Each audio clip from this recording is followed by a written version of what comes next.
Mortality की definition क्या दी है वो देख लीजिए एक बार।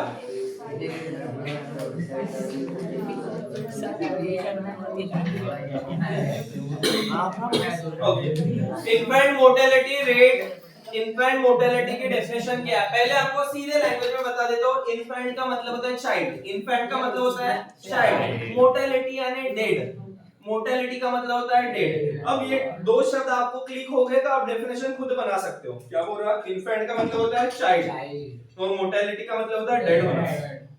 अब इन्फेंट मोर्टेलिटी रेट का मतलब होता है एक साल में आपके, एक साल में 1000 बच्चे अगर बर्थ हो रहा है, 1000 बच्चे पैदा हो रहे हैं तो उसमें से कितने बच्चे एक साल के अंदर डेड हो रहे हैं वो होता है इन्फेंट मोर्टेलिटी रेट। मैं क्या बोल रहा हूं? एक साल में अगर आपके 1000 बच्चे का बर्थ हो रहा है किसी भी टेरिटरी में, किसी भी एरिया में, उसमें से कितने बच्चे डेड हो रहे हैं एक साल के अंदर, तो उसे कहेंगे हम इन्फेंट मोर्टेलिटी रेट। समझा? इजी डेफिनेशन है। अब आप बोलोगे सर ये तो इसमें ऐसा हो सकता है क्या जो बच्चे पेट में ही मर गए वो भी इसमें काउंट होंगे क्या? होता है ना? नहीं, हमने क्या बोला? बर्थ होने के बाद, हमने बोला बर्थ होने के बाद। और इसका क्राइटेरिया 1000 बच्चों में से कितने बच्चे मरे। सपोज मेरे हरियाणा में सबसे ज्यादा इन्फेंट मोर्टेलिटी रेट है तो मैं समझूंगा हरियाणा में अगर 1000 पर 80 बच्चे मर रहे हैं, हाँ हरियाणा में ज्यादा इन्फेंट मोर्टेलिटी रेट है, 80 बच्चे मर रहे हैं। हरियाणा का इन्फेंट मोर्टेलिटी रेट कितना हो जाएगा? 80। डेफिनेशन लिख सकते हैं, डेफिनेशन लिख सकते हैं इन्फेंट मोर्टेलिटी रेट की। इन 1000 child per year how many child died? ठीक है, हाँ तो वो हो जाएगा आपका इन्फेंट मोर्टेलिटी रेट। ठीक है, यस क्राइटेरिया 1000 से ही रहेगा, 1000 के हिसाब से निकालते हैं हम लोग। ठीक है, चलो क्या अबे ऐसी तो नहीं है क्या? इतना सर ने बताया लिख दिया। मैं इसे एग्जांपल हरियाणा ने लिखा है समझाने के लिए। चल चलो करते हैं। अब दूसरा पॉइंट, पहला पॉइंट क्या हो गया? इनकम हो गया। पहला पॉइंट इनकम हो गया। कंपैरिजन वाला पॉइंट चालू है हमारा। कोई कंट्री डेवलप, कितनी डेवलप है कितनी डेवलप नहीं है उसको पहचानने के लिए तीन क्राइटेरिया हमने डिसाइड किया था। पहला था इनकम क्राइटेरिया, उसमें हमने पर कैपिटल इनकम देखा था। दूसरा है इन्फेंट मोर्टेलिटी रेट, यानी 1000 बच्चों में एक साल में कितने बच्चे डेड हो रहे हैं वो होता है इन्फेंट मोर्टेलिटी रेट। और तीसरा है बेटा अपना एजुकेशन डिस्पैरिटी। अब एजुकेशन डिस्पैरिटी का मतलब क्या होता है? डिस्पैरिटी का मतलब होता है, डिस्पैरिटी का मतलब होता है बेटा भेदभाव, यानी अलग अलग। डिफरेंस क्या है? डिफरेंस कैसा है? भेदभाव इज द राइट वर्ड, पर डिस्क्रिमिनेशन आ जाएगा उसका मतलब। अब यहाँ पे आपके इसमें डेफिनेशन नहीं दिया है तो मैं बता देता हूँ। क्या कितने लोगों को 14 साल तक, 14 साल तक कितने बच्चों को फ्री एजुकेशन मिल रहा है? प्राइमरी एजुकेशन मिल रहा है, सेकेंडरी एजुकेशन मिल रहा है, हायर सेकेंडरी एजुकेशन मिल रहा है, वो भी गवर्नमेंट के तरफ से। तो ये भी एक क्राइटेरिया हो जाता है। समझ में आ रहा है? Education also third criteria. समझ आ? तीन criteria I already discussed with you for comparing कौन सी कंट्री डेवलप है, कितनी डेवलप है, कैसी है। और हमने वर्ल्ड बैंक के इंडिकेटर भी देख लिए थे डॉलर के हिसाब से कितना क्या किसमें हमारे इंडिया बैठेंगे क्या। नेक्स्ट, पब्लिक फैसिलिटीज का मतलब क्या है? These are the services provided by the government to its citizens. Some of the important public facility include. अब यहाँ पे पब्लिक फैसिलिटी की डेफिनेशन बताओ। अब पब्लिक फैसिलिटी क्या होती है? जो हमारी गवर्नमेंट मास पॉपुलेशन को एक साथ देने की कोशिश करती है। मास पॉपुलेशन यानी एक साथ। अगर मैं इंडिविजुअली अपनी फैसिलिटी यूज करूं, मुझे यहाँ से बढ़ी जाना है, आप लोगों को भी बढ़ी जाना है, इसको भी बढ़ी जाना है, 4 लोगों को बढ़ी जाना है, मेरे पास मैं अपना ऑटो रिक्शा निकालूंगा, ये मैं अपनी कार निकालेंगे, वो अपनी बुगाटी निकालेगा, ये अपनी साइकिल निकालेगा, तो ये सबका अलग अलग है, सबका खर्चा अलग अलग आ जाएगा। ठीक है, बट हमको पता है यहाँ से डायरेक्ट बस मिलती है बढ़ी जाने की, तो भाई हम क्या करेंगे बेटा? हम चारों के चारों उसमें चल जाएंगे तो हम सबका खर्चा बच जाएगा। तो गवर्नमेंट क्या सोचती है? यही एस्पेक्ट से पब्लिक फैसिलिटी सोच निकालती है कि बेटा इंडिविजुअल सोशल इंडिविजुअल जो है ना सब मिल जाए और मास लोगों को ज्यादा से ज्यादा बेनिफिट मिले। मास यानी ज्यादा से ज्यादा लोगों को उसका बेनिफिट मिले, फैसिलिटी ज्यादा से ज्यादा लोगों तक पहुंचे, ये होता है पब्लिक फैसिलिटी। अब ट्रांसपोर्ट देखो, बस का मैंने एग्जांपल दे दिया, railway, government, rationing, health and education, ये सब पब्लिक फैसिलिटी के एग्जांपल है। तो आपको पब्लिक फैसिलिटी क्या है पूछेगा और इसके एग्जांपल पूछेगा। तो ट्रांसपोर्टेशन में आप बस का एग्जांपल लिख सकते हो, ठीक है।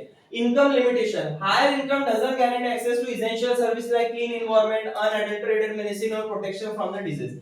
अब मैंने बोल दिया हमारे कंट्री की इनकम तो बहुत ज्यादा है। अब बहुत ज्यादा है दैट मींस कि कंट्री बहुत अच्छी होगी, वहां के लोगों की इनकम बहुत ज्यादा है, अच्छी बात है। पर आप इतने याद रख लेना, अगर मेरे लिए यूएसए की इनकम ज्यादा है तो यूएसए में पोल्यूशन भी बहुत ज्यादा है, क्लीन एयर नहीं है यूएसए में। यूएसए में क्या हो रहा है बेटा, यूएसए में क्या हो रहा है, शायद पीस नहीं है उतना, ठीक है ना। ये सब क्राइटेरिया भी तो इंपॉर्टेंट है ना। Income also criteria is not justifiable. तो यहाँ पे क्या बोल रहा है, higher income doesn't guarantee access to essential services like clean environment, unadulterated medicine और प्रोटेक्शन फ्रॉम द डिजीज। यहाँ तक समझा क्या? Next, collective provision, essential services such as security and education are best provided collectively. This is more cost effective and ensures broader access. चलो ये केरला और हरियाणा का comparison दिया है, दो स्टेट का कंपैरिजन आप खुद होकर कर सकते हैं, कौन से कंट्री में क्या फैसिलिटी है क्या नहीं है उस बेस पर दिया है, ठीक है।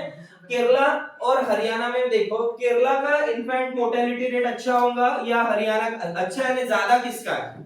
हरियाणा का, क्योंकि हरियाणा में ज्यादा पिटिसाइड्स होते हैं, ठीक है। पिटिसाइड्स और फीमेल पिटिसाइड्स तो बहुत ज्यादा होते हैं। पिटिसाइड्स अलग है, इन्फेंटिसाइड अलग है। पिटिसाइड और इन्फेंटिसाइड में डिफरेंस क्या है? पिटिसाइड्स में पेट में ही बच्चे को मारते हैं और इन्फेंटिसाइड यानी बच्चा पैदा होने के बाद मारते हैं। अबॉर्शन, अबॉर्शन एक सही वर्ड है पिटिसाइड्स का, ठीक है। तो इन्फेंटिसाइड्स के हरियाणा में ज्यादा है एज कंपेयर टू केरला। और एजुकेशन, हाँ एजुकेशन और हेल्थ केयर के हिसाब से देखा जाए तो केरला ज्यादा लिटरेट है एज कंपेयर टू हरियाणा, ठीक है। तो ये आप दोनों चीजें लिख सकते हो। पीडीएस, पीडीएस यानी public distribution system. States with efficient PDS have better health and nutrition outcome. जिसका पीडीएस अच्छा रहा, पब्लिक डिस्ट्रीब्यूशन सिस्टम अच्छा रहा, पीडीएस से क्या होता है, राशनिंग जो मिलता है ना आपको राशन के दुकान में, वो भी पब्लिक डिस्ट्रीब्यूशन सिस्टम है। जो फ्री में आपका इलाज होता है वो भी पब्लिक डिस्ट्रीब्यूशन सिस्टम का अच्छा एक रोल है। अगर उस जिस स्टेट का पीडीएस अच्छा रहा तो ऑब्वियसली वहां का वेलफेयर अच्छा होगा, ठीक है। अब इंटरनेशनल कंपैरिजन में हम श्रीलंका और नेपाल और बांग्लादेश के साथ देखते थे, हायर ह्यूमन डेवलपमेंट इंडिकेटर है इंडिया। अब आप देखोगे मैं आपको पढ़ाने वाला हूं अभी ह्यूमन डेवलपमेंट इंडिकेटर क्या होता है, उसमें श्रीलंका हमसे आगे है डेवलपमेंट रिपोर्ट में। श्रीलंका इतनी छोटी कंट्री होने के बाद भी better life expectancy despite lower capital income. अब नेपाल और बांग्लादेश की लाइफ एक्सपेक्टेंसी ज्यादा है हमसे एज कंपेयर टू उनकी नेशनल इनकम कम है। लाइफ एक्सपेक्टेंसी के बारे में पेपर में पूछता है, डेफिनेशन क्या है?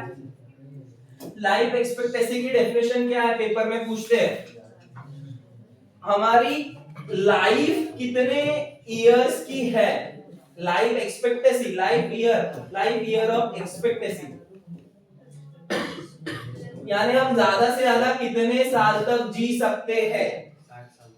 हाँ आप अपनी बात बता रहे हैं, ठीक है। तो हम ज्यादा से ज्यादा कितने साल तक जी सकते हैं वो हमारी लाइफ एक्सपेक्टेंसी कहलाती है, ठीक। अभी लाइफ एक्सपेक्टेंसी कितनी है? 65। आपके बुक में पता नहीं, पर अभी क्राइटेरिया के हिसाब से 72 इयर्स तक दी है लाइफ एक्सपेक्टेंसी। अभी 72 इयर्स तक दी है, एक बार गूगल कर लेना, ये चेंज होती रहती है। 72 इयर्स है एवरेज, एवरेज ह्यूमन जी सकता है अगर उसको कोई डिजीज ना हो, अगर पीसफुल तरीके से जिए तो, ठीक है। यहां तक समझा लाइफ एक्सपेक्टेंसी का मतलब ये है। चलो क्वेश्चन का टाइम आगे बताओ जल्दी से। Measures health, education, standard of living, emphasizing over well-being rather than just income. Question कुछ और See. Which of the following is a not criteria used to compare countries or region for development? इसमें से कौन सा criteria नहीं है? Average income है, public facility है, health status है, altitude.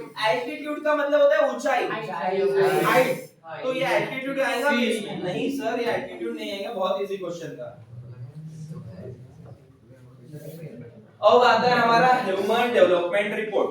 चलो 2 मिनट पॉज कर दो। ओके, हमारे दो इंपॉर्टेंट की पॉइंट यहाँ पे डेफिनेशन पूछ सकते हैं। पहले तो लिटरेसी रेट की डेफिनेशन क्या होती है वो पूछेंगे, और दूसरा है net attendance ratio. Literacy rate, सबसे ज्यादा क्या है? लिटरेसी रेट की डेफिनेशन पूछते हैं पहले तो, और दूसरा है नेट अटेंडेंस रेशो। चलो लिटरेसी रेट क्या होता है भैया, ध्यान देना, बहुत इजी लैंग्वेज में बताता हूँ। 7 साल या उससे ज्यादा, क्या बोल रहा हूं मैं, 7 साल या उससे ज्यादा जिसकी भी एज है, 7 साल या उससे ज्यादा जिसकी भी एज है, किसी भी एक लैंग्वेज में लिख और पढ़ सकता है, उसको हम लिटरेट बोलेंगे। बहुत इजी डेफिनेशन है। 7 years and above, 7 years and above जो एज ग्रुप में आता है, कोई भी एक लैंग्वेज में, एनी वन लैंग्वेज में रीड एंड राइट कर सकता है, रीड और राइट कर सकता है। तो हमारे हिसाब से हमारे इंडियन गवर्नमेंट के हिसाब से वो क्या हो जाएगा बेटा, लिटरेट हो जाएगा, पढ़ा लिखा हो जाएगा।